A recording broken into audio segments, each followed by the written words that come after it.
Hello, Internet. Welcome to our pre-show. Yeah.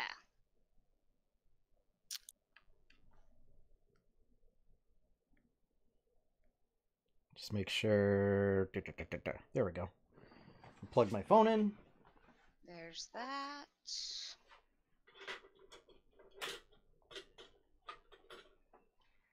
Oh, by the way, I won't be available for next week's podcast. Okay. Because Okay. I will be Doing it. Yeah. in the middle of the forest. Are Is you going that... to be checking in with people, letting us know that you're safe? No, I'm just going to walk until I'm done. So People know where I'm going. Is that going to affect your game? My then? game's not happening until probably September. Okay. Yeah, nobody can make it during the month. Oh, August. right. Okay. Everybody had stuff on different I weekends. think I missed all the discussion of that stuff. Yeah. Because I'm just like, I usually make it. Yeah, I know the 17th we're not doing Okay. it. All right. By the way, guys, I got boots at the Ren Fair. Oh, wow. Those are boots. Yeah. Those are some boots. Yeah. Perfect for any and all cosplays. They just came in. But yeah, that reminds me, I was gonna take D&D out for next Saturday. Went out and bought all my food for my hike today. Good. And then just got to Food is pack good. everything up. I think I have pretty much everything. Leaving Sunday.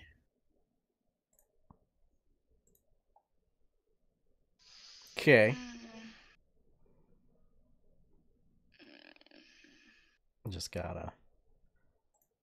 I'm gonna tag a bunch of people.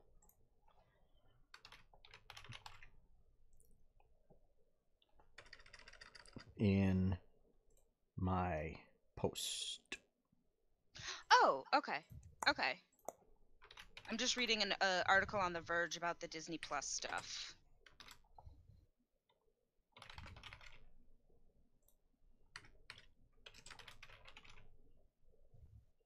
Yeah.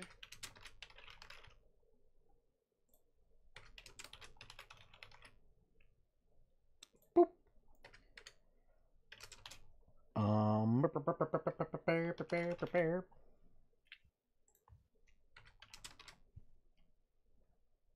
And boom. All right. Facebookified is funky, fresh, and done.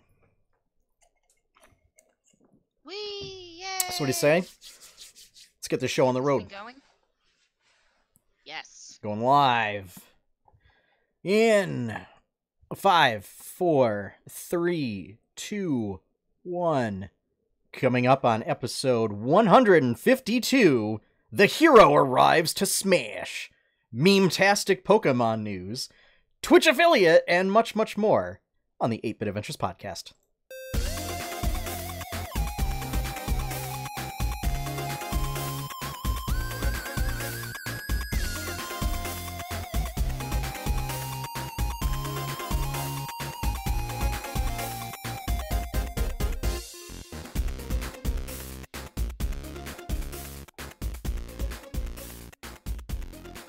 Hello, everyone, and welcome to another episode of the 8-Bit Adventures podcast. We are bringing you the latest and greatest geeky news of the week. I am your host, Sean Hayes, and with me are my spectacular co-hosts, as always, Courtney Bolin. Hey, everybody. And Josh York. Black Eagles forever, and Aelgard did nothing wrong. You'll know what I mean when you get further into the game. Okay. I was like, well, no, nobody's done anything wrong, Josh. Whatever do you mean?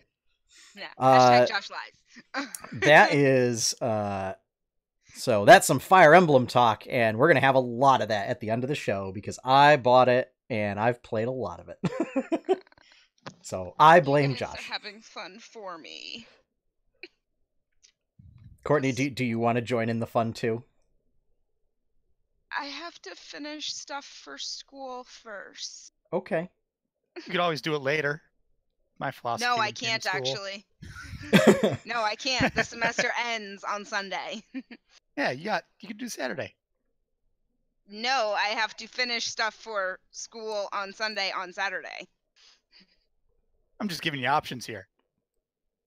I understand that, but Tell you what, Courtney, when you complete your work, treat yourself.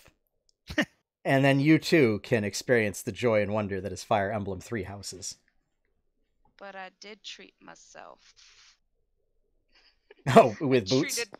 I treated myself to beautiful leather boots. Well, By just-in-time boots. Go around kicking people with your new boots.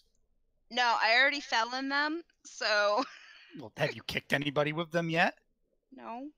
Would those boots be good for riding? Because if they are, you could give them to somebody that enjoys riding horses and get double affinity points. No, they actually wouldn't be good for riding. Still, the joke was worth making. Yes. Got it. So yeah. Latest news. I forgot this happened last week, right before the podcast, and I had it written down and just forgot to put it in the show notes. The Hero Dragon Quest. The Hero is finally released in Smash Brothers.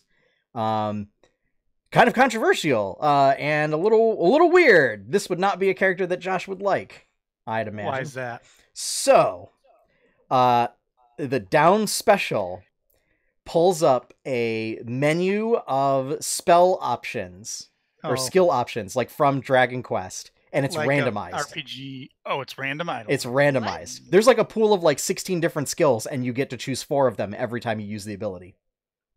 What? That just sounds too complicated. Also, all those abilities use MP, and you refill your MP by just doing like standard attacks. Like just like non-special attacks, I should say. Yeah. Here I thought it was just going to be another sword guy. No. It's actually, so there's a lot of magic too. So like a lot of fire, lightning attacks.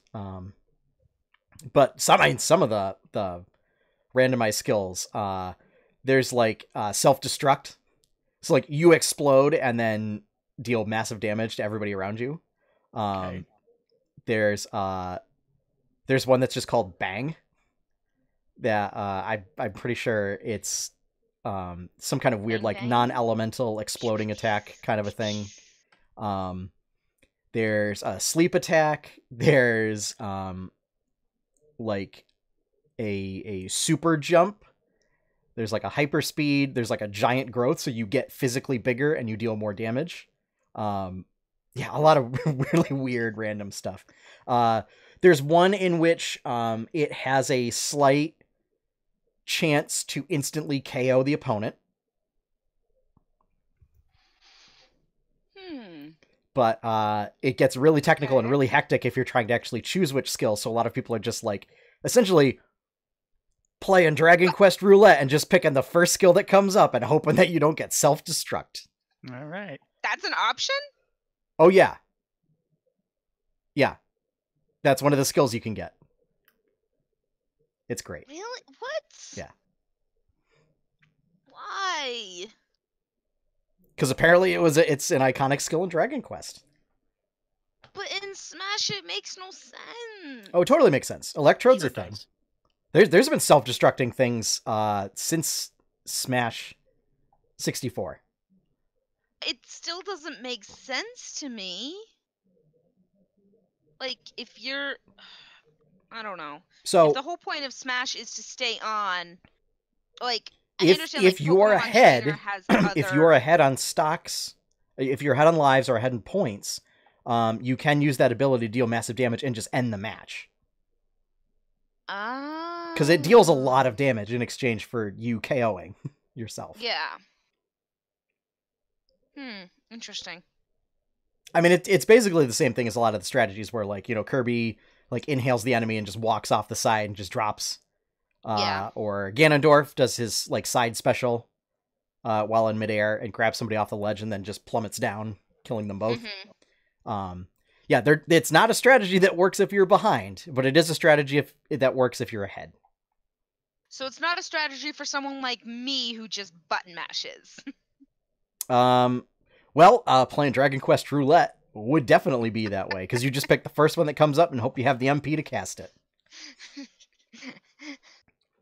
But I like it. It's kind of a bit more technical, and just in terms of it's a lot more subsystems to master than just rolling around at the speed of sound, pushing A, as fast as you can. Yeah. So yeah, I have not played it yet, but I'm excited to try it out. So, and then the next one that comes out is Banjo-Kazooie in the fall. So, fun. Yeah. So, we will definitely have to do a Smash stream when Banjo comes out. Darn you, Josh. I have that High School Musical song stuck in my head now. Speaking of which, Disney Plus, including High School Musical, the series, so we know it's coming in November, but they had more information on, I think it's like an upgraded package, because they talked about the $5.99 one that was just the service, right? So Disney Plus alone is going to cost $6.99 a month. Okay. But there's also going to be, a big bundle, including Disney Plus, Hulu, and ESPN Plus, which is going to be $12.99 a month. That will also be available when the service starts on November 12th. Do you get ESPN The Ocho? No. Oh.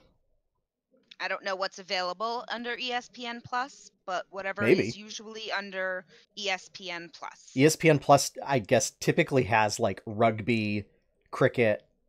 I was gonna say that's something that I would imagine soccer. that would be Cricket. Oh my god, it's the most boring game of all time. ESPN Plus may very well have Magic the Gathering. The worst. No, cricket is one of the most worldwide played games. Yeah, I know. Actually doesn't mean it's not boring. Actually, like soccer is incredibly boring. Cricket has actually baseball changed a lot. Baseball is incredibly boring. Cricket has changed a lot in the last few years. It's actually now similar more to baseball, where there is a little bit more. Well, that's the thing. Is everything to it. I love to play sports. I really love. I love playing baseball and softball. I cannot watch it to save my life. It's just so. See, boring I love watching baseball. I love watching. Well, no, for me, baseball is a great thing that happens in the background. Like when you go to a baseball game, you're going to hang out with friends, and there just happens to be baseball happening. Oh, that's different. Yeah. But or sports on television. Or if it's on television, it's like, we want to have something up on the screen, but we don't really care what's on, so we'll put baseball on. No, see, I like actually sitting down and watching a baseball game. I believe that, Sean, you have been at a restaurant with me where there has been a baseball game on, and I am very, very, very distracted by it. Yeah, if folks think that American football is bad with the number of breaks that they take in between the action. Oh yeah, baseball's terrible. Baseball is awful. Absolutely awful. Well, I think a big part of why I love baseball, like watching it on TV so much, is that's something that my grandpa Tom and I would do. Okay, so there's a nostalgia and yeah, he and I, and it actually didn't even really start until I moved here to Pittsfield, and he would have either ESPN or the Weather Channel or the History Channel on. And so we'd watch the baseball games together because he knew that I liked baseball. I've always liked baseball. That's something that my dad used to take me to baseball games in Portland, Maine, go to Sea Dogs. But yeah, so it was just this huge, like, my grandfather would call me at 3 a.m. after a West Coast game that the Sox were playing and let me know if they won or not. So but yeah, I really like watching baseball. I don't know, something about it is relaxing, I guess. Yeah. I don't know. I definitely agree that it's slow paced, but I like that. I can understand it. I can't follow football. Did Sean freeze on us? No. Oh, you just were not moving. Wow. No. You were so still. I thought trying to look at where my emotes are in chat. I can't find the ones that I made. Oh. Twitch, why are you not giving me any of my emotes? Why you do this? I don't know. But getting back to Disney Plus though.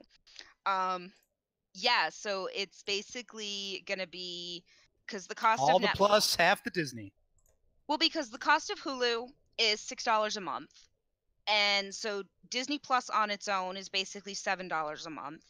So even just those two, like I'm probably going to end up getting the bundle because I don't really care about ESPN other than the fact that, yeah, now I could actually watch the baseball games and stream them at work or something.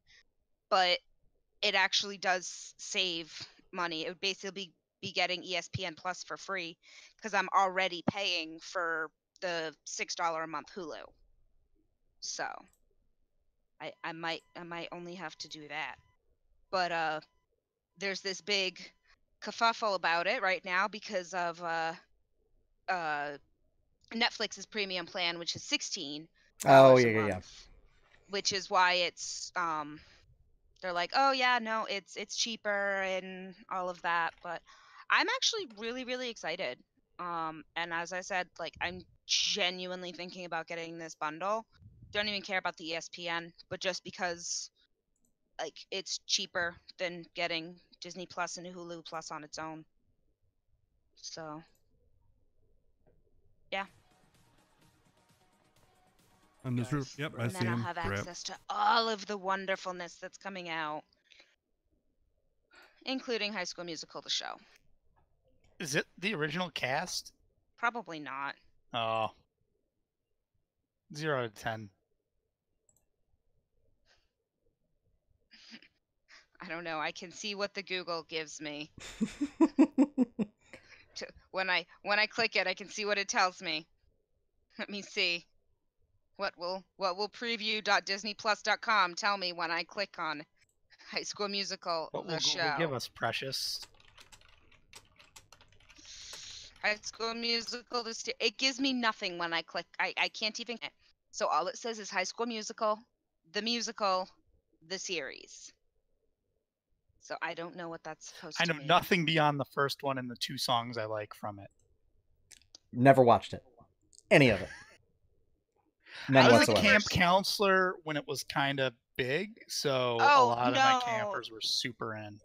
Oh, see, I find the funnest thing to do sometimes is when with certain friends is to imbibe in intoxicants and watch DCOMs.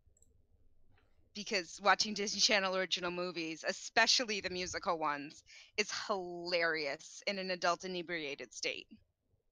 I used to watch all those Disney original movies like when I was a teenager. Oh, as soon as I had access to them, I was all about everything. Is it Johnny Tsunami? Yes. Yes. And the sequel where he snowboard. That's the first one. That's the original. Wasn't they? Didn't they do a no, sequel of it there too? was no sequel to Johnny Tsunami. Okay, never mind. That's right. Maybe after my time, because there might have been a bunch after I gotten past that age. And then what was the one with like there was like a rollerblading one. I forget what it was called, but I liked that one. Oh, there was a couple. There's one where like a girl pretends to be a boy to ride dirt bikes. Yep. I forget what that was called, but I remember that one. I don't remember that one. See, I'm a fan of things like Cadet Kelly. Don't know what that is. Nope. Hilary Duff and Christy Carlson Romano is at Even Stevens. Yes. So the question is, are all of these programs going to be on Disney Plus? Oh, I hope so. We'll find out. Really hope so. We'll find out. Because if so, that means some very, very fun weekend. One of the things that we do know, and I think we've talked about in the podcast before, is kind of the discrepancy of like where certain Marvel stuff lands. Yeah. So the general rule of thumb is any R-rated stuff is going to be on Hulu. And maybe certain PG-13 stuff may just get sent over to Hulu, depending on what it's PG-13 for. Some like older themed PG-13 stuff. Yeah. Yeah, I don't know. I'm excited. Yeah. I'm just really excited. Yeah, I mean, we might even spring for the $12.99 package now.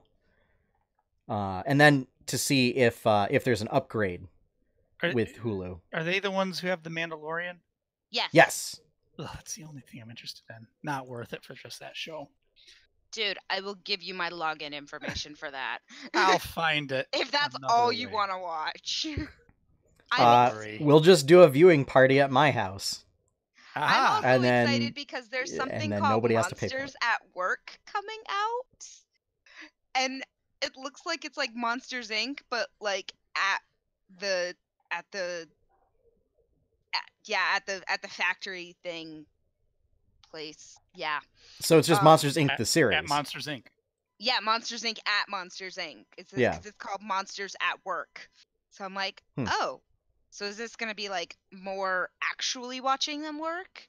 And is it going to be pre-Monsters Inc. or post-Monsters Inc.? Yeah. Watching them work. I hope it's post-Monsters or Inc. During, and it's other monsters parallel storyline. Oh, that'd be great. that would be great. I always love like TV, like episodes or movies that take that point of view where it's like average like guys walking around, and there's like you see like superheroes and stuff like flying around in the background, and it's like Joe Bob the janitor. Well, it's like it's like the Lion King 1.5, where it's basically Timon and Pumbaa's story. I've only ever watched the original. You've never seen... yeah. Lion King 1.5 is basically Timon and Pumbaa's story before meeting Simba. So like them. Have either of you ever read Ender's Game? No. Heard of it. Okay. So really good book. I recommend it, by the way. Great sci-fi. But there's author did another book called Ender's Shadow, which is the same exact book except from a different character's point of view. Yeah. Oh, so cool. It's the same exact timeline, a little bit. I mean, it starts a little earlier, but whatever. Basically the same timeline and the same events, but from a different kid in that school's point of view. Actually, and it's actually probably more interesting. That character's probably more interesting than Ender. I'm also intrigued to see what the world according to Jeff Goldblum is. Weird, probably. I mean, yeah. Yeah. There's also a Marvel Studios show called What If. A lot of weird mouth noises and hand gestures. And Timmy Failure. Mistakes were made. I'm on the preview.disneyplus.com website right now. Yeah. And like looking at what they have. And yeah, did you guys know that you're actually gonna be able to download your favorites to watch where you want, when you want? Well, you can do that already with like Netflix, YouTube, and Hulu. You can do that with BitTorrent. I knew you could do that with Netflix on mobile, but I didn't realize that you could do that. Yeah, I've done it. I think I've done it on like my laptop before. With Hulu? Sorry, with Netflix. I was gonna say I haven't seen. But yeah, I mean that's already an established practice. But it's something that that'll be nice actually. Yeah. That'll be really nice. Because you're also going to get, like... Because The Simpsons is coming over, too. So you're also going to get, like, The Sound of Music is going to be coming with that. Because that's another Fox one that's coming over. Which will be fun.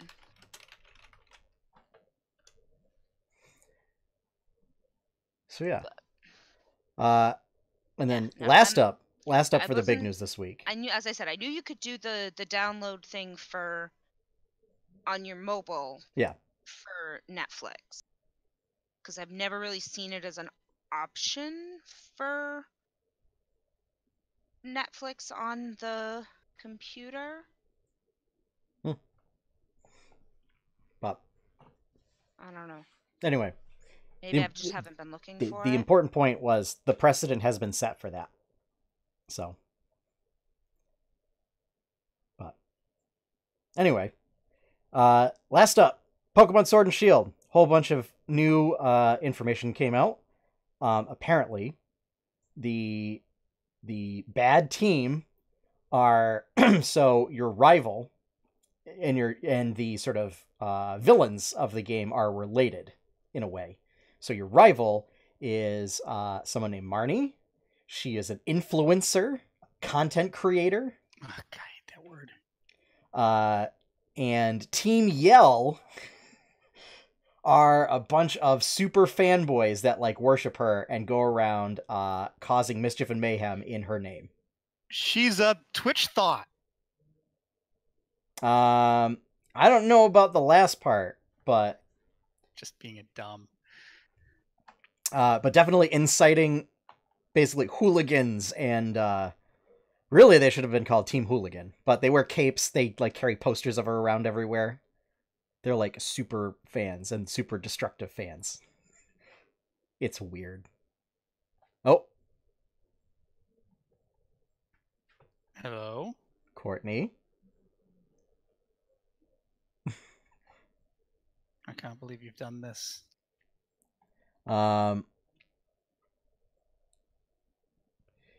Yes. Driz posted in the chat room there was a leak back in May or so that said Dynamax, Gigantamax, and Team Yell. Said other stuff that hasn't been announced yet too. I believe the other stuff was that you will have to work to get sponsorships throughout the game. Yeah. I think Pokemon's trying to make a statement on like streamer culture with this game. Strange, doesn't Nintendo aren't they notorious for being very anti-YouTuber streamer? Kind of, yeah. They've gotten better with the streaming. But yeah, basically Nintendo will try, like if you have any Nintendo gameplay in a YouTube video, they will basically claim all the ad revenue. Yeah. Okay. It's, yeah. Yeah. That is one of the things that Nintendo is known for. But yeah, so yeah, Team Yell, very weird concept. Marnie, the fact that your rival is also like causing the rise of this villainous group, also kind of weird. We have confirmation that there will be Galar forms of Pokemon, sort of like how there were Alolan forms of Pokemon, with the Galarian Weezing, which is Weezing known as Doug Dimmadome, owner of Dimmadome. Well, that's not what I saw in the article that I read. Is that Weezing has the Galarian form has two very tall top hats that also double as smokestacks. Yes. On each of its heads. Yes. But if you look at it, it does look like some sort of paraphernalia. Yes. But I was referring to the more PC meme that I had seen. Oh. Yeah. Yeah. So everybody's like, are you a little slow on the uptake there? Yeah, a little bit. Yeah. Yeah. So, who knows? Maybe with the stats, maybe they'll do a stat adjustment for Galarian Weezing or something, and it'll turn out to be like the meme-tastic super Pokemon of this generation. It's changed from regular pure poison to poison fairy type. I did not see that. Yes. That is fantastic. I just saw that on Newsweek. That's even better. Better. Yep. And yes. So, yeah, I think Josh's gesture said it best. Yeah. I don't know. Yes, I think that makes it absolutely perfect. Yeah. And then last up, Morpeko, which is the latest cute little mouse that has been dubbed the Hangry Mouse. It has two forms, one being, I think it's electric type, and the other being dark type.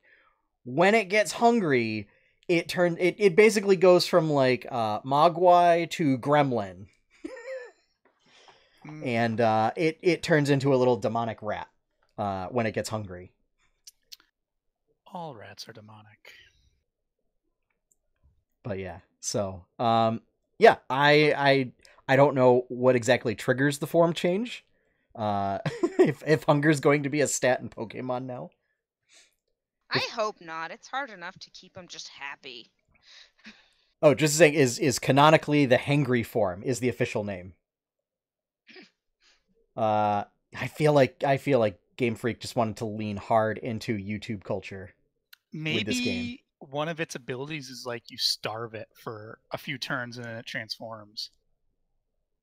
That's just cruel. But that's the thing, like, there's no eating I mean, like, because Pokemon berries, can but hold other than berries, that, so like there's maybe mechanics. that's an ability, like an ability. Yeah, I don't know. Flipping lightning tail, or I don't know what the game abilities are in the game. But like, don't starve, and then something happens to its stats every turn, and then maybe it gets higher defense and it transforms. I don't know. So it did change during battle, so it's not an out of battle thing. So I don't know, maybe like if it's a certain like if it goes a certain amount of time before, I don't know, inflicting a certain kind of damage or something. Maybe. And use it if it goes a certain amount of time before using a bite attack or some sort of drain attack or whatever. Maybe it feeds on a certain type of attack, and if it doesn't get that hit with that type of attack, it transforms. Maybe. I think actually what would be really cool is if it's based on drain abilities. So if it goes a certain amount of time without using a drain ability, There you go. yeah, it changes form. But yeah, I don't know. It's kind of weird. It kind of reminds me of Wishy-Washy from Pokemon Sun and Moon, which basically if it's it has two forms, like normal little fishy form, and then School of Fish form, where it basically all these little fish come together and make like a big whale, like a school that takes the form of like a whale, and it gets all sorts of increased stats. So basically, as long as it's above 25% hit points, you get all these stat boosts and everything. But if you go down below that, then suddenly you are royally screwed. So, yeah, that'll be interesting. I think I've come around. I think I might just be tired of being upset about the National Pokedex. And if, like, you know, if I'm not going to be able to use my Super Turtle Squad, then I'm not going to be able to use my Super Turtle Squad. And I'll just deal with it. And I'll just deal with it. Well, they would have to include 6 different types of turtle Pokemon in the game, which they're not going to do. They have one, which is rock and water and not electric, like I was hoping it was going to be based on its design. But yeah, so. Oh, I think I know something that might cause the hangry mode to switch. Yes, actually. Enlighten us, Courtney. So according to Polygon.com. Yep. So it's when it's in full belly mode, you know, it's brown, yellow, and black when it's really cute. When it's in hangry mode, it has black, purple, and red colors. And that actually turns its signature move when it goes to hangry mode from electric type to dark type. And according to the website, though, Morpeko is always hungry, no matter how much it eats. And when experiencing prolonged hunger, the balance of hormones within Morpeko's body changes. Morpeko will also carry berry seeds around with it just in case it feels peckish. So my thought is, if it doesn't have a berry during a fight, that it might or like after it eats that berry, like, but if it like if it doesn't have a berry during a fight or something, maybe it'll switch. Maybe. It makes sense. It seems weird to base it off of items though, as opposed to like having a special move or something like Aegislash did. Yeah, it does, but at the same time, I don't know. That's what I can think of as to what it might be though. Is it going to be in hangry mode, or is it going to be in? Because based on that, it seems like it defaults to hangry mode, and then like only under certain conditions can you get full belly mode. Yeah. Or maybe if it's been too long since it's had a berry, or, you know. Yeah. I don't know. I default to hangry mode. Yeah, we're aware. Yeah. So that might be something. I don't know. Yeah. You heard it here, folks. In-depth analysis on the Hangry Mouse right here on the 8-Bit Adventures podcast. Yeah. So. Although it also just has the hunger switch ability. So maybe it's the hunger switch ability that causes that's the ability that causes it to change form. But we don't know what the trigger is. Yeah. So. Yeah. Oh, a Morppedo with hunger switch will change between its full belly mode and hangry mode every turn. According to Bulbapedia. So it just swaps every other turn. In battle. Yeah. Oh. Okay. So it's kind of like a weird Aegislash then. Yep. Except you can't control it. Okay. Interesting. Not really. But... obviously this is Bulbapedia, so it can be... Bulbapedia is pretty reliable. They are pretty reliable, but at the same time, things could still be getting sorted out. But according to Bulbapedia, yeah, it just goes back and forth. Which I don't understand the trigger either. But yeah. So you heard it here, folks. Yeah. Yeah, it's weird. We're a little underwhelmed. Here's the thing. It's not going to be a meta-changing Pokemon anyway. So, yeah. No. Given that none of the sort of mice-type Pokemon are. Only under certain conditions is Pikachu viable. And that's like, you really have to work to make Pikachu viable. And it's like, or you could just use like any one of the other 800 Pokemon. So. Yes. Although Pachirisu, Emolga was viable at one point. So Emolga is basically a flying squirrel. And it has like a Volt Switch ability where it learns Volt Switch, and that actually gave it like enough utility to be included on some meta teams like around when it came out. It was weird. But yeah, so that is going to wrap up the standard news for this week. So why don't we turn attention to what is going on with 8-Bit Adventures? Yeah. Berkshire Bites came out this week. Megan and I reviewed Spice Route up in Williamstown, one of my favorite places. Really good Indian restaurant. So if you are a fan of Indo-Chinese cuisine, I definitely recommend checking it out. What'd you have? So I had a dish known as chicken biryani. It's kind of like a pilaf, like a rice pilaf type dish. But it's got all sorts of spices. It's like cooked in rose water, and it's like marinated like overnight. It's a very laborious process to make biryani. It like takes a minimum of like 3-4 hours to do it correctly. And get that with a side of raita, which is like a cucumber yogurt relish, and naan. Yeah. Megan got regular naan or garlic naan? Regular naan. Okay. Megan got tandoori chicken. I thought it was lobster because it was red. Like the outer skin was that red. So I don't know if it's some spice that they essentially do a rub to get that, but I have never seen it that color before. Really? When I've gotten it, it's usually red. Also, why are you? I just mean in general, like I've never seen bright red. Lobster meat is like red speckled, but it is usually more white than red. Shell, Courtney.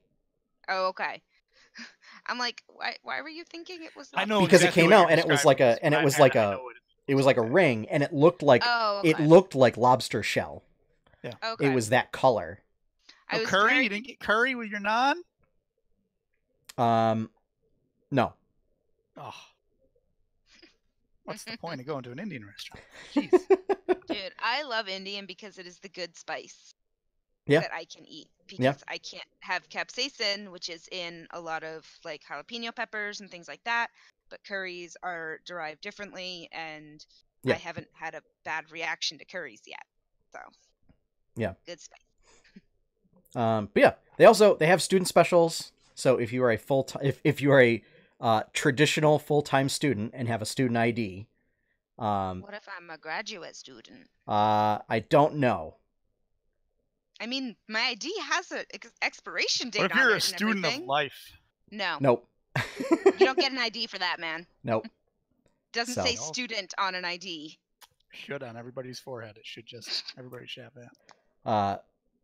But yeah, I'm a big fan, so everybody should go check it out. Especially if you live in North County. So yeah. As far as the comic this week, patch notes. I really enjoyed writing up actual patch notes for patch 3.0 of 8-Bit Adventures.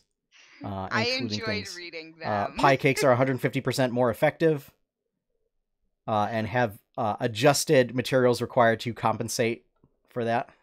The one that I appreciated just because it hit like a real nerve for me was like, what was the one? Fix the 1% chance that you get KO'd on equip. Yes. Or something. I was like, oh yeah, that sounds like an actual bug from a game. Let me find the exact phrasing of it. A bug where fishing poles had a 1% chance. I'm assuming chance to KO on equip. Yes. Yeah. Yes. Because I'm like, what is the most ridiculous thing? Like a fishing pole. No purpose in combat or anything or whatever. But yeah, through some weird interaction, equipping a fishing pole could just knock you out instantly. Yeah. It sounds like a legit bug you would find in some games. Yep. So, and more pie cake recipes. Yes, more pie cake recipes. So yeah, It was just,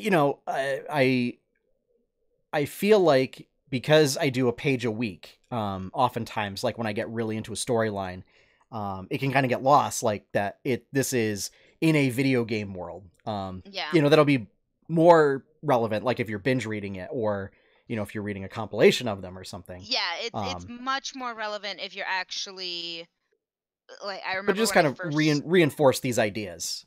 Yeah. So I want to know what Cornflakes thinks of these. Okay, so I can give it so it's not really spoilers or anything, but it's because I'm assuming that everybody gets the patch notes. So everybody gets the patch notes. It's just when you are 8-Bit Adventures would essentially be a single player game, right? Because these are all NPCs. These are not player characters. And the idea is that Cornflakes comes from Azeroth, right? Mm-hmm. Azeroth is well accustomed to patch notes coming out on a regular basis. A lot of single player RPGs, not so much. I mean, these days, yes, but it's kind of a new thing. Like, it is definitely a newer thing. Yeah. Especially, if it's like free updates and stuff like that. So, that's all that kind of meant, was like, patch notes are back. Yeah. Oh goodness. No, I'm just like, I'm just genuinely wondering, like, what does, like, because Cornflakes would have read these patch notes. I'm genuinely like wondering, what does Cornflakes thinks about this new patch of what's coming out and the rise of Krakatoa? She is probably over it. Because it would have been that she left Azeroth around the time that the Burning Legion invaded for the 3rd time. And just like, I'm done with cataclysmic type events. Yes, that's what I wanted to know. She's a high-ranking member of an adventuring guild and one of the, high tinkerers of Gnomeregan. So dealing with Deathwing, Arthas, Illidan, pre-redemption. All that other stuff. It's tired of it. And now tired of it. She's retired. That's why she's back done. That's why she's back at like level 2 now. But nope, pulling her right back in. when you're that level, you have to worry about the looming Hogger threat. Yes. It's ever present. Yes. I will say, I think it's kind of terrifying that entering a dungeon now has a 5% chance of sending you to an abyssal grotto. Like, that just sounds kind of terrifying. That sounds pretty tight to me. It's like you're rolling at 20, and that's that. It's probably better loot. Yeah, it in fact takes you. It was so the abyssal grottos are where you might find what's his name, Captain Bones. I was to say, where Captain Bones will try to collect orbs of Krakentoa. Yes, to summon Krakentoa. Krakentoa. I thought you were just going to say summon orbs of crack and stop. No. I was like, what? Orbs of crack, full stop. No. Yeah, I was like, for a second. I was like, wait a second. Krakentoa, No. Krakentoa. We're not that kind of game. Yeah, I didn't think so. No. It's not that kind of game. It's not that kind of comic. It's not that kind of anything. No, you got to go to the seedier parts of town to get that stuff. That's over in GTA country. I'm going to make my own comic with blackjack and hookers. I just remember the one GTA like cheat code that would make everybody pink. Like everybody became like bright magenta pink. I just remember there's a visual bug that I think might still be in the game. But in Burning Crusade, it was around when we were raiding Black Temple in Warcraft, that I think it was after zoning, it was something would trigger it, like a loading screen or something like that, and everybody's armor would look as if it were removed. So like all the other characters would be running around in their underwear, but not you. It was purely a visual bug, and everybody was just like, I don't understand what's going on, guys. Guys, why did y'all take off your armor? We didn't take off our armor. No, seriously. Screen cap it. Yeah. It's a lot of screen caps of just... I distinctly remember something where in GTA, I don't remember which one, and I don't even remember why or how I was actually playing for a small amount of time, but where there was this code that you'd punch in, and everybody would turn pink. Like, I think it was even like cars and like all the cars and people turned pink. I don't know. It might just have been a, manic pixie acid dream. I don't know. Yeah, there are lots of codes. I mean, it sounds like a cheat code that they would put in. It sounds plausible, right? Yeah. Oh, it's definitely plausible. When I was in college, we would play Vice City, and we would just put in the, automatically go to 5-star danger. Oh, code. gosh. And we had a challenge, like a specific route you had to take around the entire city and make it without getting arrested or destroyed. I remember hearing about that. Yeah. Actually. You'd have to like go through like the obstacle course basically and hit. Well, all we these different just points. made up our own. We just said this is the route you have to take, and you do it. Yeah. You do it. Played a lot of that and a lot of Tony Hawk in college. Yep. Oh man. A lot of Tony Hawk. Yep. I remember one and night that was just high score challenge. That was just who get the longest combo high score. Yep. I remember one night in college we busted out it was like for a couple nights in a row, like a long weekend or something. We busted out the Dorms N64. And we played a lot of Ken Griffey Jr. baseball too. Nah, we would play Tony Hawk, and we played a lot of Mario Kart, and I found out that I like Rainbow Road. You're the only person in the world. That's Rainbow Road. I don't know what it was. I don't know if it was just the fact that it was on N6. I don't know. I did pretty good on it. So, yeah. But. And then as far as upcoming streams, tomorrow night there is a poll up currently on Facebook on the 8-Bit Adventures page to determine what game should be played on 8-Bit Adventures game night. Monster Hunter World or Fire Emblem 3 Houses. I will allow all of you not to vote for Xenogears this week, and you may vote for Fire Emblem. Unfortunately, I will be in class. You can still vote, Courtney. I right now, Fire Emblem's up 3-0. So Yeah. Fire Emblem's about to be up 4-0. If you want to see me fight giant monsters with a tiny cat companion, and then make weapons, armor, and food out of them, you should go vote for Monster Hunter. Otherwise, I'm going to probably spend all stream wandering around a campus talking to people. And it's sitting down to have meals and gardening. There may not actually be any combat. Oh no. Who knows? It doesn't take that long to do all the monastery stuff. Yeah. I did it like one weekend a month was my explore weekend usually, and that was usually enough. For me, I will probably start spending only 1 weekend a month doing exploring now that I'm recruiting the people that I need to recruit. Yeah. Because now that I don't have to make that giant push, now I'm like, okay, all right, now I should probably do seminars. Yeah, although you can also get good training from all the faculty when you explore too. And I have 6 actions now when I explore.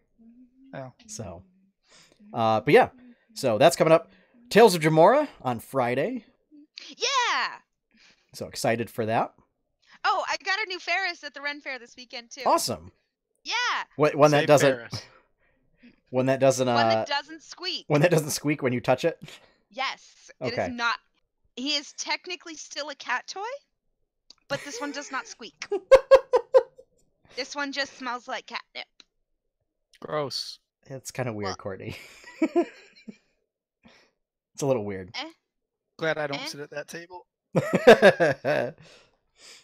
So it's not strong unless you like put your nose right up on him. You don't smell the catnip. Okay. We'll find out. He was in my purse all day, and my purse doesn't smell like catnip. Well, because you're used to it now. Yeah. No, I just forgot to take it out.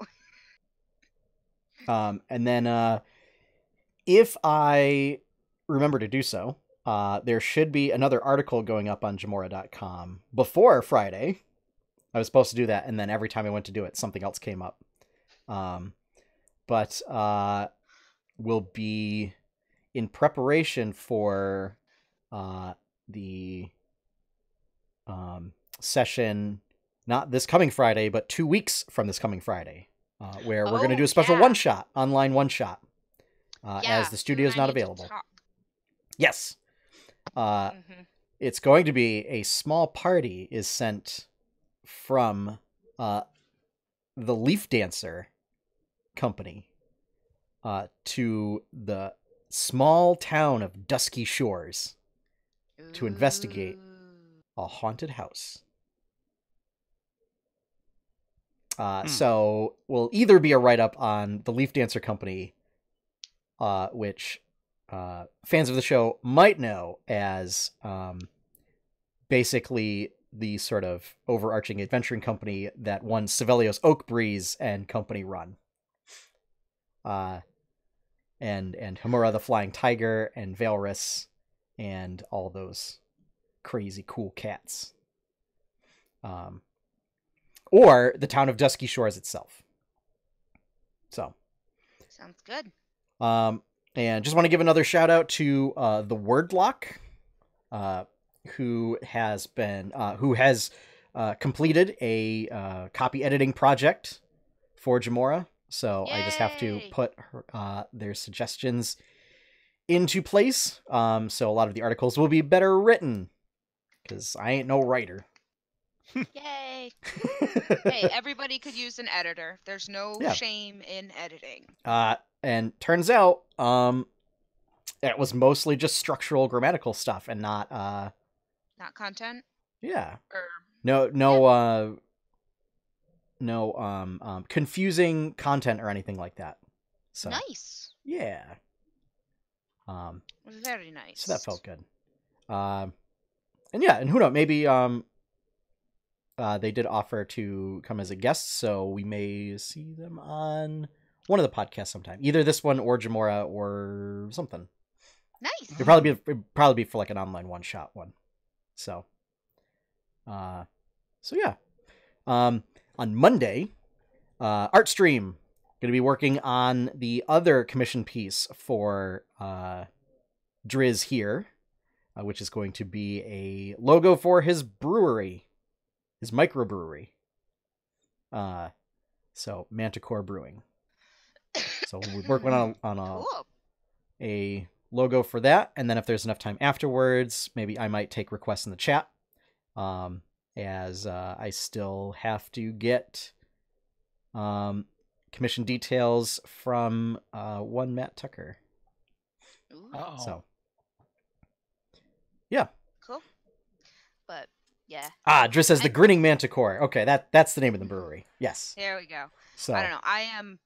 I am very, very excited for this Friday's episode of Jamora. Sean, you Yep. and I actually do need to talk. Yep. Because other Sean and I talked at Ren Faire. Okay. And things might happen. Oh no. Yeah, well, I know that no. he already talked. So, yeah, things might happen, people. Things might happen. Oh, or no. things might start happening. We'll see. Depends on what happens. I would say perhaps the party should look into breaking all these curses. I mean, that is the ideal. Not Jacobin's problem. It's these smart guys who started touching orbs. May didn't do it either. This is true. Let's be mindful of that. Clearly. May didn't do Clearly, it May either. and Jacobin are the brains of this operation. Not only am I the brains and the moral compass. I mean, May And is the totally brawn. not the brains of And the anything, muscle. dude. No, dude. May is smoking away whatever brains she had. Let's be honest here. So yeah. Let's be completely honest here. May is just knowing that doesn't do good things. Yep. So I'm gonna stay away from it. So, but yeah, and then the following week, nice little one shot. So, Yeah. I think it looks like it's just gonna be like a 3-person one shot. So Yeah. a little different. Have a nice overlay on the stream and everything. So, Yeah. and then the big news is this channel is now Twitch affiliate. Woo! Yay! What does that mean for you, dear listeners and dear viewers? That means that this channel can now accept subscriptions if you are so inclined. I should note that it is separate from Patreon, so unfortunately I can't mesh those two.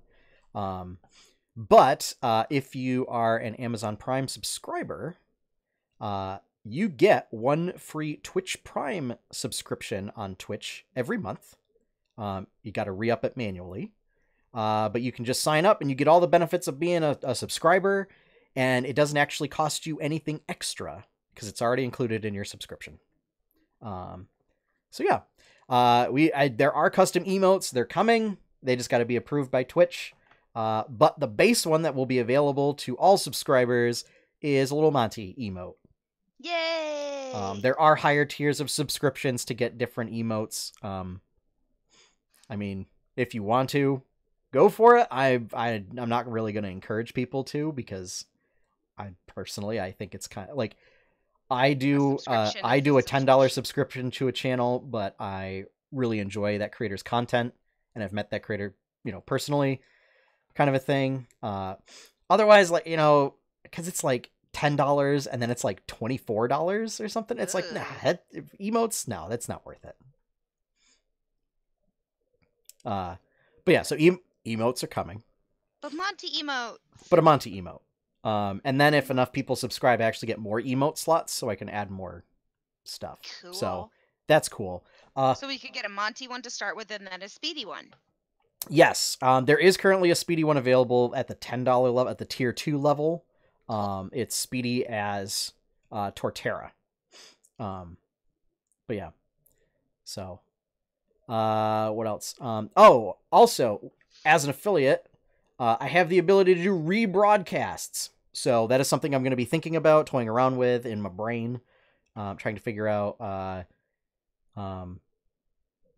if rebroadcasting streams would be of value. So if you have any thoughts on that, let me know. Either at 8-Bit Adventures on Twitter, on Facebook, or via email, Sean@8bitadventures.com. So I would love to hear your feedback and your thoughts. I mean, one of the thoughts is to like rebroadcast Jamora the following week. Maybe rebroadcast the art stream the following week, so that way it essentially like gets shown every week on those days. Or maybe rebroadcast Jamora the following day. Yeah. In case people don't want to watch it on Friday night, but they do want to watch it Saturday. We'll call it morning. We'll call it morning. Noon? That's morning for some Saturday people. breakfast. Let's call it that, because Saturday breakfast is whenever you wake up and start eating. Yeah. So, so I got that going on. So yeah, it's very exciting. I hit the goal, and now we can do all sorts of cool things. Mostly emotes. So, I think that pretty much wraps that up. So now, let's get into quest log.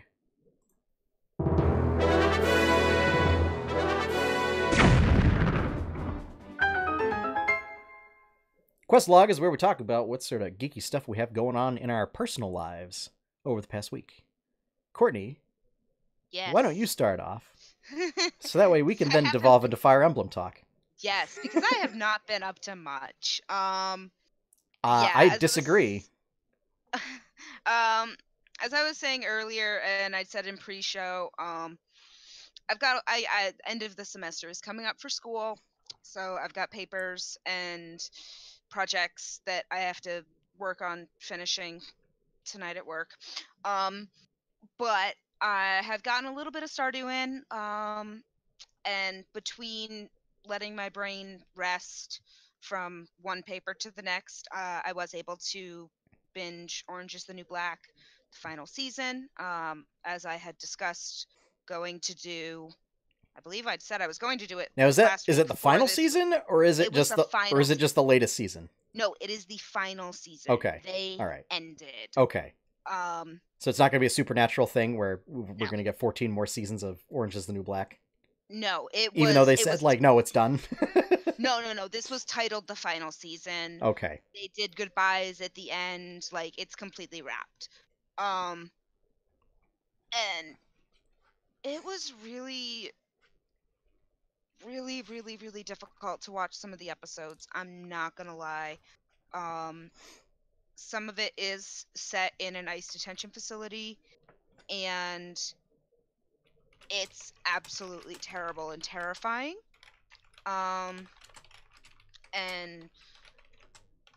yeah, that's all I can really go into about that. You do get some closure on most of the characters, which I was really excited about because I have enjoyed the show since the beginning. Some of it is really, really sad. And there's a lot of talk about mental health in this final season as well.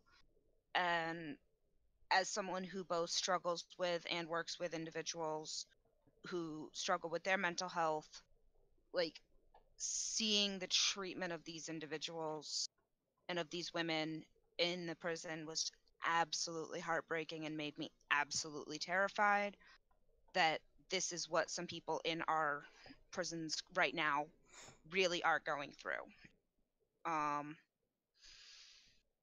And then on Sunday, I went to Ren Faire. Because I went to the Massachusetts Ren Faire with. Did you joust anybody? No, but I did watch jousting. Oh. Ooh. It was fun. Were the jousters on actual horses, or were they like on bicycles? Were they on turtles? They were on actual horses, and I got to pet one of them after. Ooh, good horse. Did you eat a turkey leg? No. Oh. I failed at Ren Faire trope. Well, or no, Well- you, Josh, did you ask could you or did you? I said, did you? Oh, okay. Yeah, no, Okay. I did not. You have to hit all the tropes when you're at the Well, thing. You know, I bought these beautiful boots. Those are good and kicking boots. they're awesome. I'm in love with them. You should They put little are real. spikes on the front. No, why would I do that to the real For leather? Kicking. Why? No. These things are bad enough. I could bash in a skull with this if I. You put it as like a cover that goes on the bottom, Courtney, like how you do like anti-slip covers for ice. So that way you don't actually Oh. ruin the integrity of your boot. There we go. Yeah, no, but I got these from Just in Time Boots. Awesome company. It's all hand stitched leather and nice, awesome thick soles, and they're actually like really comfortable. Just And I for full can't- disclosure, Courtney actually bought the boots. Yeah, no, there's I no straight up sponsorship bought thing them. happening here, folks. No, I straight up bought them, but they're like She pilfered really, them. really nice boots. From somebody she was defeated in a duel at the Ren Fair. I thought you were gonna say she's cosplaying her rogue and she just like yoinked them. So I was cosplaying May. Oh. But I did not yoink them, but I did fall in them. I was going down the hill to kind of test them out, see how they fit and everything, and I was skipping down the hill There's with your problem. Sean, aka Twixen. Now, so does Ren Fair take place at Cummington Fairgrounds. Oh, is it Cummington Fairgrounds? Okay. All right. Yes. I was No, gonna say, it does doesn't it, take place at if camp. it take places at camp, then holy moly, you fall down a hill and you'll be No. falling forever. No. The little hill at the Cummington Fairgrounds. Have some wonderful road rash on my knee from that. Ooh. But I absolutely just fell in love with the boots, and so they're going to be used for all of my upcoming cosplays, and probably a bit in this winter because I need to wear in the leather a little. So actually, They're real leather. did not actually steal anything. Randomly tripped and fell down. You really were cosplaying May. I really was. Absolutely. The rogue who steals nothing.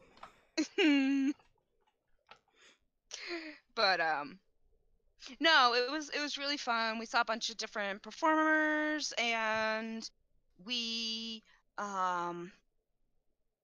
yeah, it was like a full day of just like all sorts of. There were so many awesome vendors there actually that I was just thinking about my keg cosplay for Gen Con next year, Mhm. and I could have gotten the entire thing there. Ooh, Yeah. that's cool. I got some cards for some people for some things that I got to save up for. Nice. Yeah. Yeah, and then I just came back and I've just been working on homework and making more dice bags actually.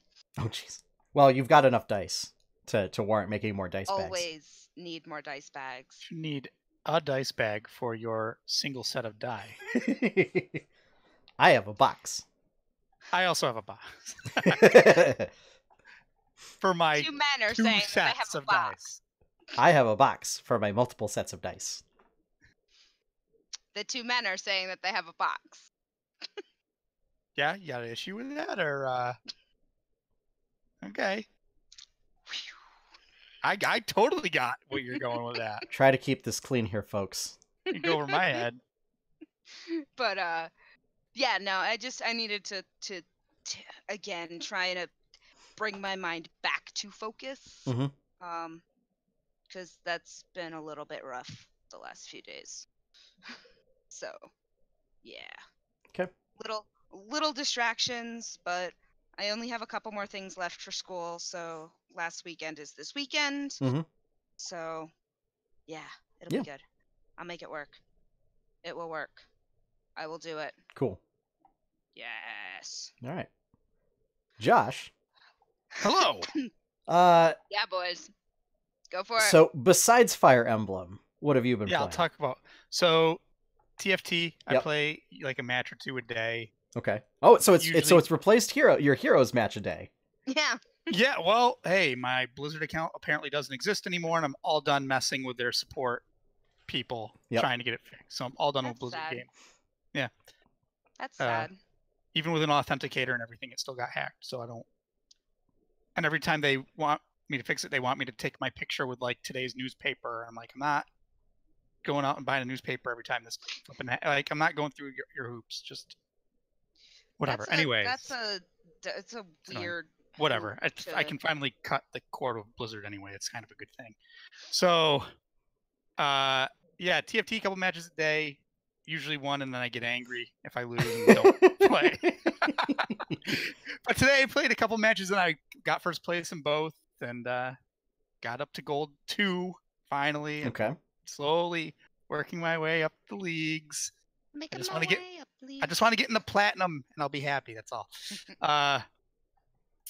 Let's see. And yesterday, I really want to play an MMO with PvP, with good PvP, and there's nothing out there right now. Oh, with good PvP. Oh, now you're getting specific. Well, it depends. That's objective to the person in the game.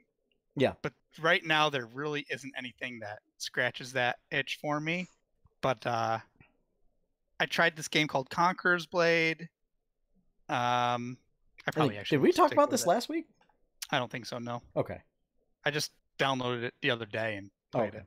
So it's a medieval game, more realistic. It's not like there's not magic and stuff. Yeah. You play as a hero, and you have a little battalion that follows you around, and it's like sieging forts and open field battles, and like you command your battalion. It's like kind of all semi-realistic, like medieval battle. I tried it. Looked cool, but then it's just like, it just didn't feel right. So I probably won't stick with it. And let's see.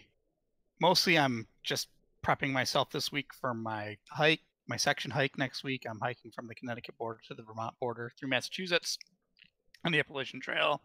Got my maps and little guidebook and stuff. And out in the other room, I have like all my gear laid out on the floor and As I say, I saw setting up my meals for every day. Yep. Yeah, there's even more now because I got all my food and I'm laying out, making sure I have enough for every day. And so getting that ready. I'm doing that, starting that on Sunday. It should take me about a week to do, but prepping up on that. Still reading The Mad Ship, a couple chapters here and there. Still good. What else? Are you going to bring that with you, or are you going to leave it behind for space? For my hike? Yeah. Depends on what my bag ends up weighing. Yep. Honestly, I'm carrying 7 days of food with me, which is going to add up to probably 14 pounds of food about. Yep. So on top of my base weight, it's going to be... Luckily, I've been training with a very heavy bag. I hike it every day or every other day, depending. With a 40-pound pack anyways, so getting my body ready for it. Yeah, I would like to bring a book with me. I think I just may be too tired every day to read anyway. I think I'm just gonna, every time I set up camp, I'm just gonna eat and go to bed most times, but we'll see. Like I said, it depends. But yeah, Fire Emblem, I beat the path, one of the paths, because there are 4 paths in that game, but I beat the path I took on Sunday, which was basically the true Black Eagle path. The secret one? I'm going to call it the true Black Eagle path. the follow Edelgard no matter what path. So yeah, I figured I'd pick them as my class, so I'm going to do whatever Edelgard does, and it actually kind of turned out to how I would have wanted it to go anyway. Mm-hmm. But yeah, I think I'm going to start a new game plus, and try one of the other classes. I think I'm going to go with the Blue Lions, because I actually think Dimitri, their leader, has an interesting story after the time skip that I want to check out. Mm-hmm. He seemed like super annoying, super holier than thou righteous in the first half of the game. You just don't like him because he's kind of like Anduin. Kinda. And like I said, holier than thou and righteous. And but I think he has a crisis of self after the time skip that changes him. Okay. And I've seen pictures of me. He's like a cool eye patch and stuff. So I maybe spoiler. Sorry. Oh. Yeah. But so yeah, I wanted to see that. Minor spoiler. The second half of the game is so there's some parts where it's kind of sad because you end up going against a lot of your former students. Oh no! And it's just like, oh, I didn't want to fight you, but you got to. I had to fight Edelgard. We had to make her plan true. But, I am not your enemy. Yeah, You're my enemy. Yeah. You are my brother, Anakin. Don't do it. I have the higher ground. Don't tell me what to do, Jeech. Yeah, basically. Yeah, it's like, I never thought I'd face you on a battlefield, Professor. And it's like, killed. One shot by my ultra powerful professor. Yeah. I played a little bit of Magic the Gathering the other day with friends. We played a little Magic. I went over and we drafted a few packs and played each other from one of the newer sets. War of the Spark was a set. There's like a Planeswalker in every pack. Yep. Like common and uncommon ones. And it was interesting just to see all the different types of Planeswalkers and stuff. Yeah. Yeah. I tried playing blue-green and it was awful. It didn't work very well. Mostly because when I drafted, I didn't have an idea what I was doing. I was just taking random cards that looked kind of interesting, and it wasn't until halfway through the draft where I was like, I think I'm going these colors. Yep. And by then it was just like, whatever. It was still fun. A couple good games. But yeah, that's what I've been up to. We can talk more about Fire Emblem because that's pretty much all I did. I have converted you. Yeah, I picked that up Friday night? I think it was Friday night. Yeah. Yeah, because it was downloading while Courtney and our friend Heather came over to watch the Critical Role. Critical Role! Yeah. But yeah, so playing that, really enjoying it. I went Golden Deer because I did a little bit of research ahead of time and was like, oh, what is each of these houses about? And Golden Deer is like, oh, it's actually one where I guess the other houses are like mostly nobles. And Golden Deer is like half commoners, half nobles, because it's just like a loose alliance of houses, and it's not like a kingdom. And I'm like, oh, that sounds great. And Claude's just a goofball, and he's great. I love him. That probably would have been my second choice. Would have been them, just because I liked Claude's design. Really, honestly, that was but I mean, one of the characters, Lawrence, he's just gross. I can't stand him. Do you have Sylvain? Don't you have Sylvain? No, I don't. He's not yours? No. Oh, I thought Sylvain Thank goodness. He's another one, man. Yeah. And the problem is, like, so Lawrence increases affinity with, like, everybody, and so you do all the cutscenes where you go through it, and it's just him just, like, trying to woo every girl at the school he comes across because he's trying to seek a bride for political reasons, and I'm just like, it's awful, truly awful. There's a lot of like that type of talk though, because it's all a lot of political stuff. So people are like, well, if our houses, and that's why I like the Golden Deer because it's a lot of the commoners. They're just like, yeah, get out. Like I don't care. You can't talk to me that way. Look, I don't really care. Get out. Who's in Deer? Claude. So Claude, Ignatz, Raphael. Oh, Raphael. Yeah. Big boy. Yeah, big boy. You've got Marianne. I don't remember her. Blue hair. Yeah. I think her name is Lysithea. Lysithea, yeah, white I think hair. Is the name. Mage, yeah. Oh, geez. Hang on. Is Leone? Leone is, yes. Ooh, I wanted her on my team. I just couldn't recruit her. She's great. I have to frequently just throw her in the back and not do anything because she's over-leveled compared to the rest of the group. Yeah. Let's see. Who else? Trying to find. I have a list here. I can't remember. Let me do this. Golden Deer characters: Claude, Hilda. Oh, pink hair. Pink hair. Girl. She's super lazy. Leone, Lawrence, Lysithea, Marianne. Oh, and Raphael. There, we covered all of them. Yeah. And Ignatz. Yeah. So who are you trying to recruit from the other houses? Dorothea and Bernadetta. Bernie, I don't really care about anybody from the Blue Lions group. Yeah, they seem kind of bland to me, but like I said, I'm curious to play their story because I think like they're all like at the super time honorable it's and gonna be everything, and I'm interesting. like, yeah, that's great, but like, I don't know, like, what's your real personality? And like Dorothea and Bernadetta like have like real personality, like they have real conflicting stuff. Yeah. I'm sorry, but like, what's your real personality? Like, this just sounds so much. Well, they're That's- very like duty and the honor norm. bound. What's The your real game. personality? The game is like getting to know all the Yeah. people and like understanding them and seeing them change as characters over time and Yep. building Really? relationships with them. That's half of the game. Is Which that which house has Hubert? Hubert? Mine. Okay, this does not surprise Black me. Eagle. Yeah. Yeah. He's super edgy. Oh yeah. He is to me for 3/4 of the game. He's Yeah. like, "Can I trust you to be around Edelgard? I may have to take you out." That's half of your conversations with him are him saying, "I'm going to assassinate you." He is the Basically. only person that likes coffee beans because it says give this to somebody that likes bitter food. I got Hubert and Bernadetta's interactions. I can imagine those two Oh being. my god. So for the listeners that tuned in last week, Bernadetta is the student that Josh was talking about, where like she hides in her room all the time because she's terrified of everybody. And you can eventually like get her to come out of her shell a little bit. So those two characters right there, like super edgy, dark, glooming guy, like with Bernadetta is, that seems like an interesting time.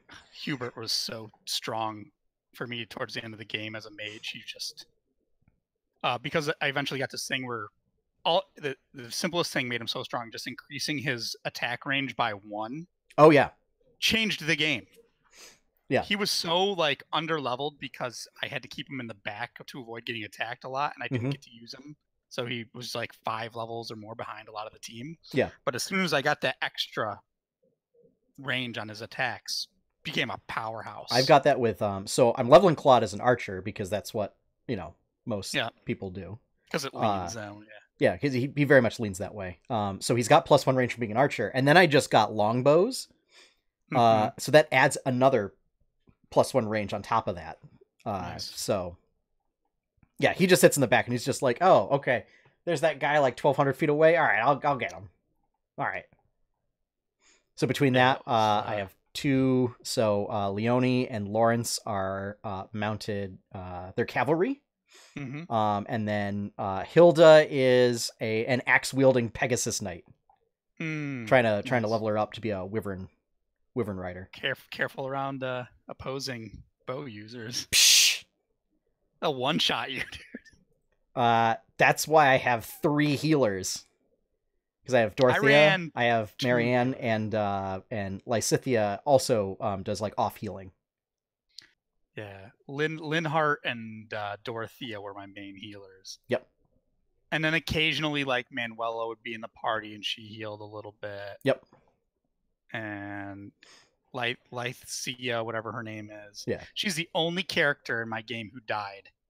I had at the final battle. Because you're doing hardcore. Yeah. Oh yeah. Hard mode and like classic. Yeah, I'm not doing hard mode. Hard difficulty and classic. So if a character dies, they're gone from the game for good. Yeah. Yeah, and at the end of the game, it's like, oh, Lysithea lived from blank to blank, died in the battle of blah blah blah.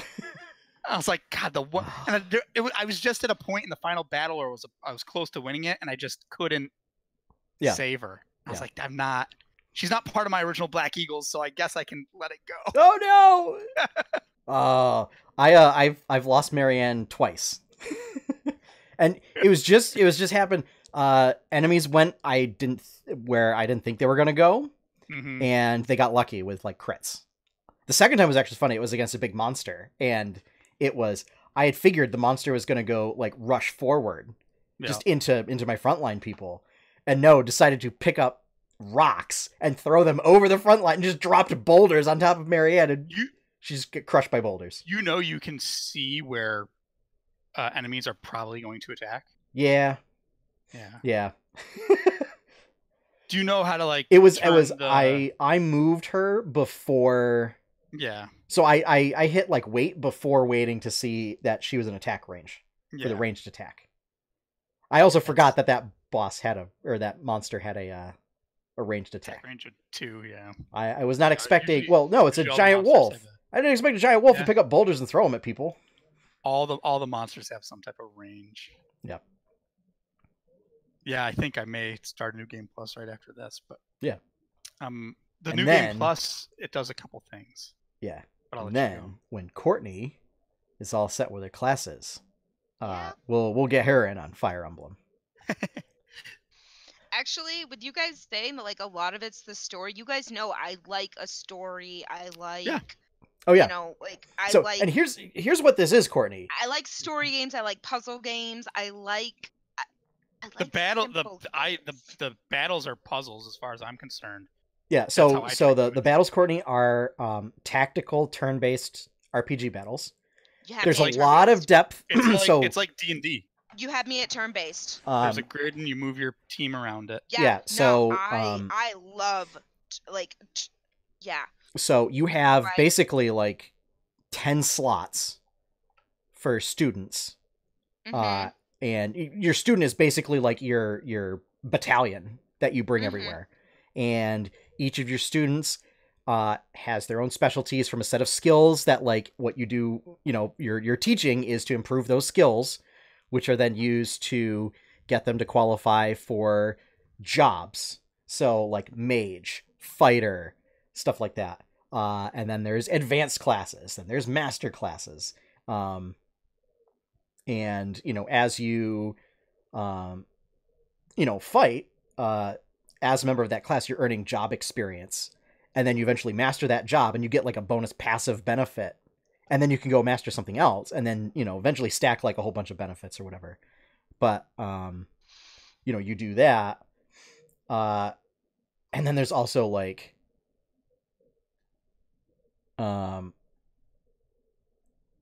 That actually does sound exactly up my alley. 'Cause, yeah. so puzzles and turn-based and story well, and here's the other thing, right? So you give them equipment, right? They have a whole bunch of slots for items and everything. You can swap what weapons they're using to use different abilities. You can swap their abilities out. You can swap their passive traits out. You can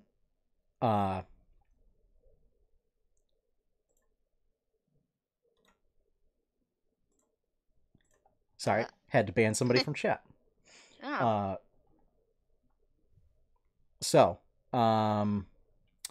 There's you can also swap out abilities. You can battalions. So there's like units of soldiers that you can equip to your units, and that will also augment their stats and allow you to do special like gambit actions where you just like AoE rush Oh, cool. somebody. Okay.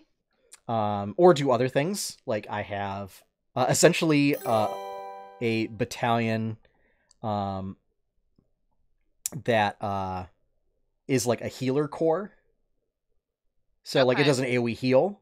I have another Yep. one that does like an AoE blast where it gives everybody bonus like movement on the grid Okay. for one turn. Oh, So yeah, really yeah, really you cool, talked interesting about that stuff like earlier. that. Yeah. Yeah. Yeah, the battalions are really important for fighting more difficult enemies. Yeah. Yeah. Because a lot of times the battalions will have extra things that, like, when you use it, the enemy can't move next turn or can't attack next turn, or Okay. fighting monsters, it helps break down their shields. Like, that's what they become, for what I found towards later in the game, what they become super important for. Okay. Okay. I And they can get also behind this. they increase your like base stats too, or like your attack or your hit rate and crit and stuff like that too. So it's I can get behind this. yeah, and then like that's one half of the game. The other half of the game is the social aspect of the game where you got to run Which around. I really like the sound of the social aspect. And- Like Yeah. hearing you guys talk about that, like that. I like simple games like that. Oh, dude, I would literally Simple out social loud style root, games. root for my students in battles. Like when they did something good in battle, like when Bernadette would one shot, like that's right, Bernie. You should be confident in yourself. Yep. Like, you should be more confident. Look how good you are. Yeah. I'm amazed. Ignatz went from being like So I had a core of people that like I was using very often, you know, and getting a lot of experience and everything. And then like I had a core of people that were just kind of falling behind. And Ignatz was part of that. And then like I switched him over to being a thief. And now he's like basically leading the forefront. And now I have to hold him back because he'll just like run up to people with some special sword that he picked up that like gets like triple damage against armored units or something. So he just like runs into, he's like this little thief with a big sword that runs into knights and just demolishes them. And I'm just like, yeah, wait, no, come back. You gotta let Raphael go first. Yeah, and all the students have very unique personalities, and yeah, a lot of the ones that you find unlikable early on definitely grow and change. You find out kind of why they are the way they are as you play through the game, and you find more about except Lawrence. Them. I don't know. People told me he gets better throughout the game. I really hope so because he is a garbage person right now. Yeah. For me, it was I didn't like Ferdinand at all early on, but he totally grew on me by the end. Say, like, well, a lot of my like Caspar, I didn't like Caspar in the beginning, but then I totally like, oh, you're just Goku, okay. His whole thing is like he just wants to get stronger and fight stronger people. That's his whole thing. Okay. But he's like, his reason is, well, I'm a second son in a noble family, so I'm not, no, completely understand that. Yeah. He's like, I'm not going to inherit anything, so I have to become a good warrior in general, like to make my way in the world and become somebody, or else I don't get anything for my family. Yeah, I absolutely, as soon as you said second son, I was like, oh, that makes sense. Yeah. Well, and then it's like, oh, he's kind of just a goofball who always wants to fight and get stronger. And then as the game progresses, like, oh, I kind of get it. Like, there's a reason. It's not just he's still kind of a goofball throughout the game, but you have a little more insight into it. Mm-hmm. Same with I will say, you understand why she's the way she is. Yeah, she has a really pretty awful and terrible backstory. I'm getting the feeling that Marianne's got a terrible backstory too. Yeah.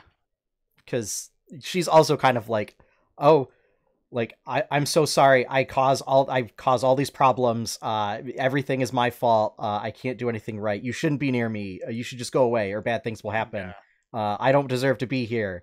And it's just like, okay, number one, you're the main healer, so cool it. All right. I need you healing people. I can't have you run away. Oh no, I can't do anything right. You just, you healed for like 40,000 points of health right now because you're a priest. You get bonus healing. Nice. Stop it. Who are you gonna make your dancer? Dorothea? Probably Dorothea. Dorothea was my dancer. Is so powerful of a class. Yes.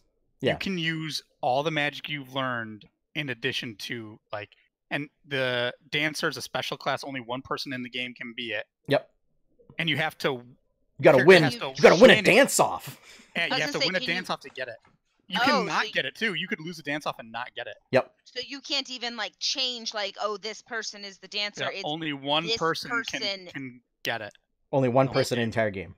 Yeah. And their special thing is when they dance, they can make another person in your party get a second turn. So you can make a really powerful characters get multiple goes per round. Oh, which wow. is that's powerful. It's so strong. So that's like giving your fighter in D&D a second turn. Basically, that's about what I used it for. Was my main character goes up, one shot somebody. Dorothea goes up, dances. Main character goes up, one shots another person. Yep. Or a lot of times I would have her dance for Bernadetta because Bernadetta was so strong with her range. Usually you can take out two people in a turn a lot of times. Yeah, Dorothea's great if you can. So, here's another thing, Courtney. You healed for me too when she wasn't doing that. Here's another thing, Courtney. Every student every character has their own unique ability that is unique to them based on their personality. Oh, okay. So, for example, you as the professor, you get bonus experience, and anybody adjacent to you gets bonus experience. Whereas Raphael, for example, his special ability is goodie bag. So he has a chance to just find like some pocket bacon or whatever, and he just chomps it down, and Pocket bacon! and it just heals. He just has a chance to randomly heal at the start of his turn because he found some food in his pocket, kind of thing. And that's perfect for him because every time you find him, he's just hanging out in the dining hall waiting for food. Yes. Whereas like Hilda, for example, Lynn Hart's was like something to do with being sleepy or something. Yeah. So like when you wait on your turn instead of doing an action, you heal or something like that. That's right. I think it's if you don't do anything that turn and you wait, he like regains hit points. That was Lynn Hart's, yeah. Hilda, for example, his whole personality is he skips class to sleep every day. Yep. Pretty much. That's every interaction you have. Like, why didn't you come to lecture today? It's like, oh, I was in the library till too late and I was sleepy. Yeah. Oh, thanks. Well, and in Japanese culture, working so hard that you have to sleep. Let's just say East Asian culture, not just Japan. Yeah. Oh, okay. I didn't realize that it was it's all a Korean thing too. Yeah. Oh, okay. Yeah, I mean that's the thing of you work so hard that you have to take a nap. Yeah. But like Hilda, for example, she's always trying to get other people to do stuff for her, particularly the boys. So her ability is like if a male unit is next to her, she increases their damage by like 2 or 3 or something like that. They get bonus damage. Whereas Leonie is super competitive. So if she is next to a male character, she gets bonus damage because she's trying to outdo him. Yeah. Cool. So cool stuff like that. Yeah. It's so much customization going on. It was just a weird, like, I don't know. I felt almost like real connections to these characters. So just because you get to know them so well and you spend so much time with them. Yeah. It's just it was a weird kind of surreal. Also, feeling. can we just say tea parties are kind of weird? Yeah, I never did them except for like the one time you had to for a quest. Oh, see, I've been doing a lot of tea parties. Oh, it's someone's birthday. I'm just gonna buy them flowers instead of doing a tea party. Way easier. Well, the other thing is I've been doing tea parties with like 3 characters, but it's like every time I explore, I'll be doing like a tea party, at least a tea party that day. So Courtney's look, she's like, what? So okay, no. Yeah. No, see, in my mind, what you're saying, tea party, I'm equating to a political movement. High school host club tea parties. No, this is like it's essentially like you invite somebody over for tea, and you sit down and you have like a little like coffee date kind of a thing. It's just another way to boost your relationship with an individual person. Also, your charisma stat. So it is like Oran High School Host Club, like tea parties. Okay. So basically, what you do is it gives you a prompt, and it says so first you have to pick the kind of tea, because everybody likes different kinds of tea. Yes. And then if you pick the right one, it basically gives you like a do-over, I guess. Like if you get something wrong, it like will like cancel it. And then what you do, and here's why it's relevant, Courtney. It has 3 different prompts. And when you say talk... 3 different topics for conversation that you can pick. So each time you pick talk, it comes up with 3 different topics, and you have to pick a correct one. And one might be like dreamy professors, combat and the battlefield, or fashion. And you got to figure out what that person likes to talk about and pick the right one. Yeah, and then you do that 3 times, and like if you get a perfect... they'll like say something, and then there's another prompt of reactions, and if you react correctly, you get another like bonus one. And what that does is it increases your relationship with that person every time. And then it also increases your charm stat and their charm stat, which I don't know what it's used for aside from recruiting certain people. I don't know if it's... Oh my god, I'm in love with this. Yeah.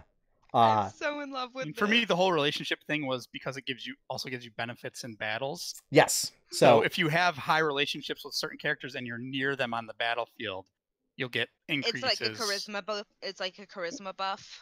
Well, you'll get increased to like attack damage or dodge or like defense, depending on what your relationship level is with the people around you. Yep. Yeah. I just love that. Yes, I need to get this game. I need to get this game. Yep. Tell you what, Courtney, you should... So, assuming that I play the game tomorrow night, or Thursday for the podcast listeners, you should watch the VOD. Yes. I mean, there may be spoilers, but you're not far enough Sean, in the game. I'm still. There is apparently a time skip, and I'm still pre-time skip. Sean, I know this it's is me you. we're talking about. I know. I don't care about spoilers. You could also just decide to pick a different house, although Golden Deer is a lot of fun. I mean, it's not dark and mysterious like Black Eagle. But the cool thing is I could play multiple playthroughs of this game. Yes. And Yeah, there is a new game mode. Yeah. Yeah, there's New Game Plus. And I don't think the difficulty goes up on New Game Plus. It just unlocks some new stuff. Cool. So it unlocks, so everything you've done, like your statues that you improve in the church, that all stays. Oh, cool. All right. And then you can use renown for all, like you can use renown to improve professor levels and relationships and other stuff in New Game Plus. Sweet. Just on your statues. There's a whole new crest system in New Game Plus. Oh, jeez. With different crests to people. Oh god. Yeah. So yeah. Yeah. I think I'm gonna play. It's a good game. Femme Byleth on my New Game Plus just to play the female version of the main character. That means you can instantly recruit. What's his name? Who? The red-haired womanizer guy. Oh, Sylvain. Yeah. Sylvain. If you're playing a female protagonist, you can just instantly recruit him from another house because he just chases women. Well, I think he's a blue line anyway, so he is blue line. But if you're playing one of the other two, he'll just be like, "Oh, you're a lady. I'll follow you wherever you go." I am curious to see the other Black Eagle path. There's only one solution, Josh. Just gonna have to do both. You're just gonna have to play it 2 more times. Put like 50 hours in on that first playthrough. Those are amateur numbers. You gotta pump those numbers up. Pump them up, man. I don't know. Anyway. Fire Emblem 3 Houses. We really enjoy it. I'm gonna try and find it pre-owned somewhere. I'm sure somebody's. Not yet. Not yet. Okay. Not yet. So, but that is going to wrap things up for this week, folks. So if you enjoyed this podcast and you want to see more content from 8-Bit Adventures, be sure to check out 8-bitadventures.com. Over there you can find podcasts, streams, videos, comics, and artwork by me. And it's good artwork too. Some content featuring other folks, such as Tales of Jamora and the 8-Bit Adventures podcast. And if you enjoy that content, please consider becoming a patron on patreon.com/8bitadventures. You can get cool benefits like exclusive content, such as the Speedy and Monty comic, which is about my fluffy white dog. It's the most adorable thing ever. And early access to the 8-Bit Adventures comic, and exclusive access to like the pilot episode of Berkshire Bites about Kodo, which is the local hibachi steakhouse here.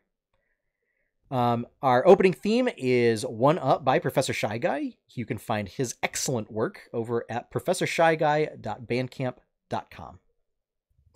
And with that, we are out. So, without further ado, have fun, everyone. Happy gaming, and enjoy your pie cake. Black Eagles forever. Bye, everybody.